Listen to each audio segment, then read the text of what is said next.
Hello and welcome to One-on-One Sports. I'm Mike Feldman. And I'm Andrew Springs. We have a full program on tap today, including a debate about the ethics of using PR campaigns to sway BCS voters. Then I'm joined by Aaron Mosier and Tom Waterman as we review the year that was in Major League Baseball.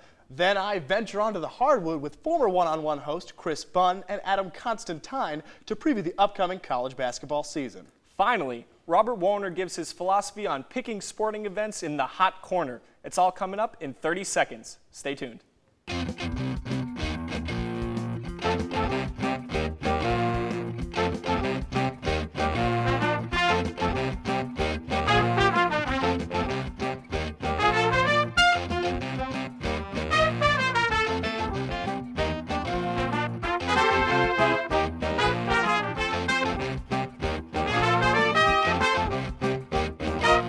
Welcome back to One-on-One. Recently, we've had schools like Boise State and TCU run full public relations campaigns in order to garner support from BCS voters. Springs, is this an ethical practice? Absolutely.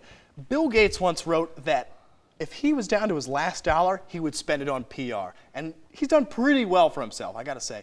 Now, Boise State and TCU, they're not on the East or West Coast. They're not gonna get this type of coverage that ESPN usually gives to East Coast and West Coast teams. Let's be honest. I think this is the best move for both schools. Whether they get into the BCS or not still remains to be seen, but I think it's a great move. I absolutely agree with it.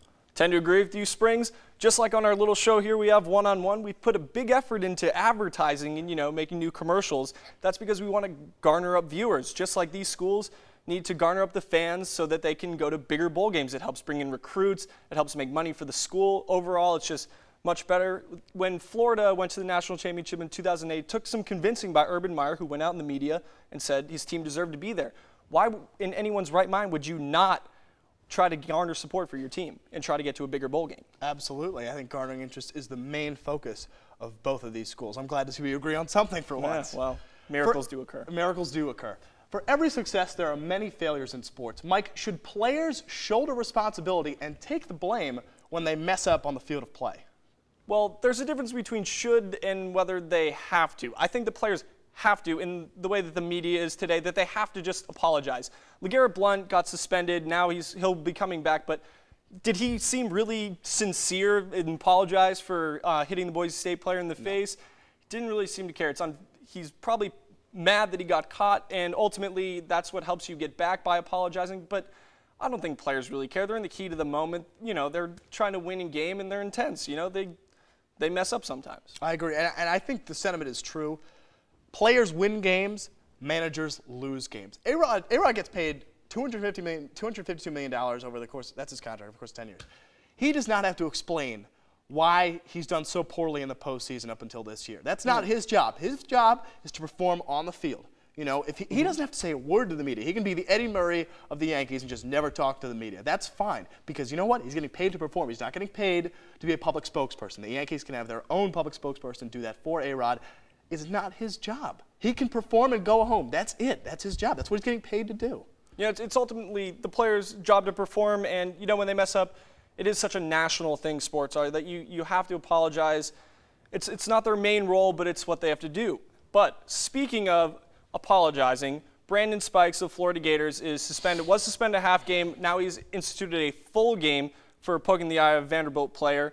Is this too little or too much, or how do we treat the Brandon Spikes suspension? It's too little, and it's not at all the right call by Urban Meyer, and they handled the situation, in my opinion, horribly. If Des Bryant gets suspended the entire season for just talking to prime time, Brandon Spikes should at least get a 2-game suspension. The Vanderbilt game is a joke. They're going to win that no matter if I played quarterback.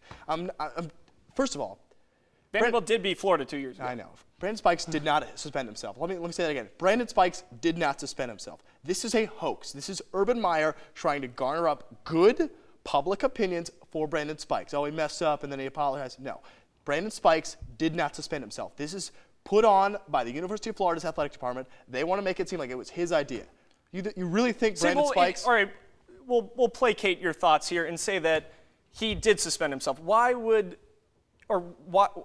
Florida suspend him a half game and then tell him to suspend himself for the full game. If they really wanted him a full game, they'd give him the full game. Well, they didn't know what kind of heat they were going to get from the media the entire week. And as you saw, as the week went on, they were like, oh, what are we going to do? Then the announcement came out of nowhere, seemingly. Oh, Brandon Spikes decides to suspend himself for the whole season, a senior. No, it was not his choice. It was the University of Florida's choice. And personally, it's too little. They need to suspend him this week for South Carolina. See, I think the Brandon Spikes thing has almost gone away. If you watch the soccer highlights, Elizabeth Lambert of New Mexico went off. She's pulling hair, she's scratching, she's kicking, and a little poke in the eye, although it is bad and is wrong, I think seems pretty little compared to Elizabeth Lambert's action on the soccer field. You do realize she was banned from soccer, NCAA Indefinitely. Soccer, indefinitely the next Could be day. LeGarrette Blount. She could be back in a couple games. I mean, she meets those academic ladders and those athletic ladders. No, I'm kidding. LeGarrette Blount's reinstatement is not on trial here. It's Brandon Spike's suspension, and again, I disagree with it.